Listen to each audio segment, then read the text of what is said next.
The US Treasury Department says Chinese hackers gained access to its computers in a state-sponsored cyber attack.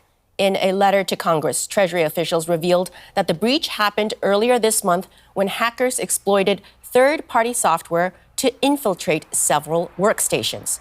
China has denied any involvement in the attack and says it opposes all forms of hacking. We've stated our position many times regarding such groundless accusations that lack evidence. China has always opposed all forms of hacker attacks, and we're even more opposed to the spread of false information against China for political purposes. Let's get more on this with Ryan Kalember, who is Chief Strategy Officer at Proofpoint, a U.S.-based cybersecurity company. He joins us now from Silicon Valley in California. Ryan, in simple terms, how did the hackers do this, and what data were they able to steal? So the simplest way I can explain it is that a large organization like the Treasury Department is going to have to manage thousands of computers. And it's going to have to do that remotely because you can't simply walk down the hall and get an IT person to help you anymore. In order to do that, they have specialized software that does what we call privileged access management. And the entire point of that software existing, in fact, is to prevent that very, very powerful account from being abused or in the hands of attackers. Unfortunately, a vulnerability in the design of this particular tool did exactly the opposite. And that vulnerability has been fixed, but unfortunately delivered access to the Treasury Department to the Chinese threat actor.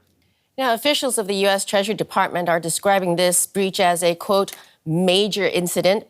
Some security experts are speaking in almost apocalyptic terms about how bad this breach is. Is it that bad? I wouldn't say it is. Honestly, this is part of a long, long pattern. Chinese threat actors have gone after cybersecurity products for a very long time, and they've also done what we call supply chain attacks.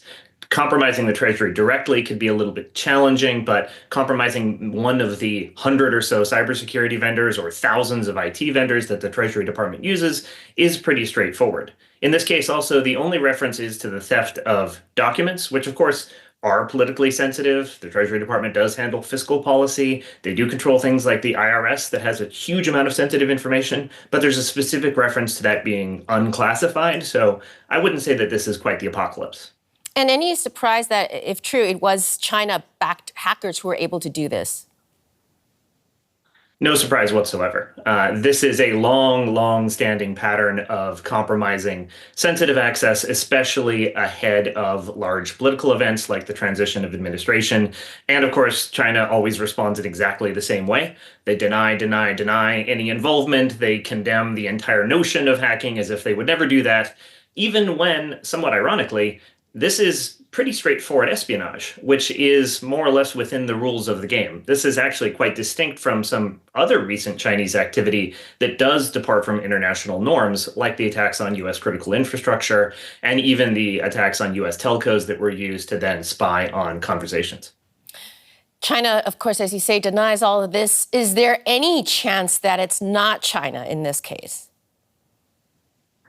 Well, there's always a theoretical chance. I will say I have investigated attacks where one threat actor was very much trying to appear as if they were another one. That is technically possible to do. I would say the odds of it happening in this particular case, though, are extremely remote because this is exactly the sort of thing that China has been doing. A lot of the same infrastructure we've seen them leverage in the past was used. And this is the type of supply chain attack, again, which they have gotten extremely good at.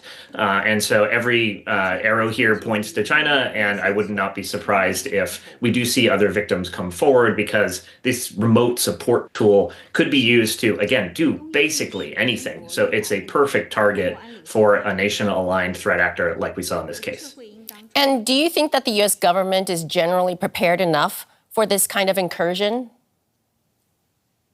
Unfortunately, this is one of the hardest problems to solve in all of cybersecurity, because if you think about it from the Treasury Department's perspective, they're not just on the hook for securing their own systems. They're now also on the hook for all of these different third parties whose security teams they do not control, whose infrastructure they might not know very much about, because a lot of this software is delivered from the cloud, which is really just a data center outside the Treasury.